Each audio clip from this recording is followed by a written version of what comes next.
Subscribe to this YouTube channel please and enjoy watching the video. Here we go.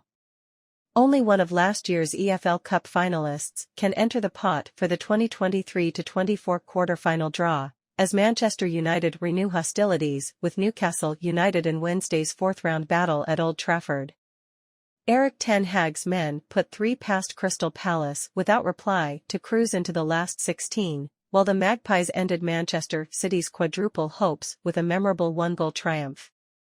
Match preview. Since leaving Eddie Howe's men crestfallen at Wembley while they revelled in the end of their 6-year trophy drought, Man United have seen their powers wane significantly, and the reigning EFL Cup champions were nothing short of deplorable in Sunday's Manchester derby. Following a few flashes of promise in the opening 5 minutes, Ten Hag's tepid troops were brought crashing back down to earth by an Erling Haaland brace before the Norwegian turned provider for Phil Foden to tap home, leading to a cacophony of jeers at full time as the theatre of dreams turned into an auditorium of nightmares. Pep Guardiola's treble winners ruthlessly snapped Man United's 3-game victorious run on Sunday, but in truth, all of the Red Devils' previous successes over Brentford, Copenhagen and Sheffield United still left a lot to be desired, although their 3-0 beating of Palace in round 3 was a rare enjoyable experience. Man United enter Wednesday's blockbuster showdown having progressed from each of their last 5 fourth-round ties in the EFL Cup, and not since a penalty shootout loss to Middlesbrough in 2015 have the Red Devils, who are seeking their 7th triumph in the tournament, been dumped out at this point. However, having witnessed their beloved Charges slump to their 7th defeat of the season already and a 5th from their opening 10 Premier League fixtures for the first time since the 1986-87 campaign, some glass-half-empty Man United fans may already be preparing for the cessation of their EFL Cup defence against a side who achieved what they could not.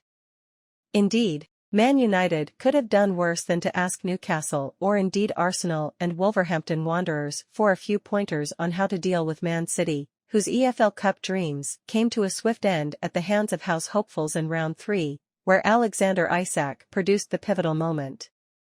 The Magpies' beating of the European champions came in the middle of a magnificent purple patch, in which they humiliated Sheffield United 8-0 and also put Paris Saint-Germain to the sword in emphatic fashion. But Howe's men have not covered themselves in glory over the past fortnight. Only one of Newcastle's last 4 battles has ended in victory, a 4-0 crushing of Crystal Palace, while a 1-0 Champions League loss to Borussia Dortmund has been complemented by a pair of 2-2 draws with West Ham United and Wolverhampton Wanderers, the latter of whom came from behind twice to snatch a point at the weekend.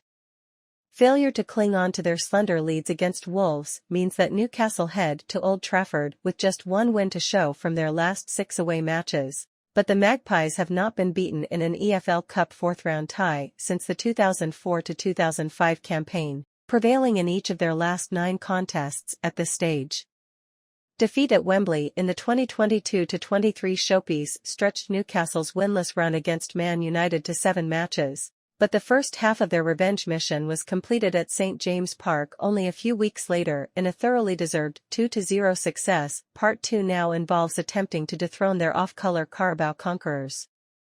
Team news.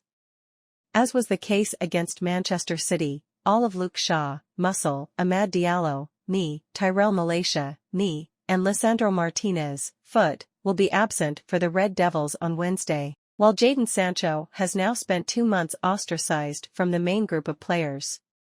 Neither Casemiro nor Aaron Wan-Bissaka were past fit to take on the citizens, although both men should be in with a chance of shaking off their afflictions for the visit of Newcastle, where Ten Hag should not be averse to rotating his underperforming players.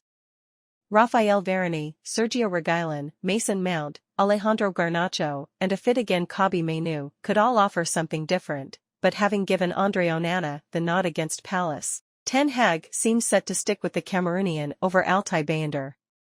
Meanwhile, Newcastle officially began life without Sandro Tonali over the weekend as the Italy international's 10-month ban for betting breaches came into effect, meaning that the £55 million summer signing will not don the black and white jersey again until August. Harvey Barnes, ankle, Elliot Anderson, back, Jacob Murphy, shoulder, Lewis Miley, illness, and third-round match winner Isak, groin, will not be at Howe's disposal either, while Sven Botman's knee problem will not heal in time for Wednesday's contest too. Having not been afraid to make a few alterations against Man City, Howe could place his trust in the likes of Tino Livramento, Matt Targett and Joe Willock, who opened the scoring in April's 2-goal success over the Red Devils. Manchester United possible starting lineup: Onana, Dalot, Varane, Maguire, Reguilon, Amrabat, Eriksen, Antony, Mount, Garnacho, Hodgland. Newcastle United possible starting lineup: Pope, Livramento, Schär, Lascelles, Targett, Willock, Guimaraes, Joelinton, Almiron, Wilson, Gordon. Dugout news prediction: Manchester United 1-2 Newcastle United, Newcastle to win, or go for a draw with Newcastle winning via penalties. Something is just not clicking with Man United's expensively assembled attacking contingent at the moment, and not even the introduction of a few fresh legs should help to solve Ten Hag's conundrum in all areas of the field. Newcastle's poor away record does at least offer the Red Devils some hope of keeping their grip on the trophy, and 90 minutes may not be enough to settle a repeat of the 2022-23 final, but we can envisage the Magpies holding their nerve from 12 yards to eliminate the holders and prolong the Red Devils' distress. For data analysis of the most likely results, score lines, and more for this match, please subscribe to this YouTube channel. We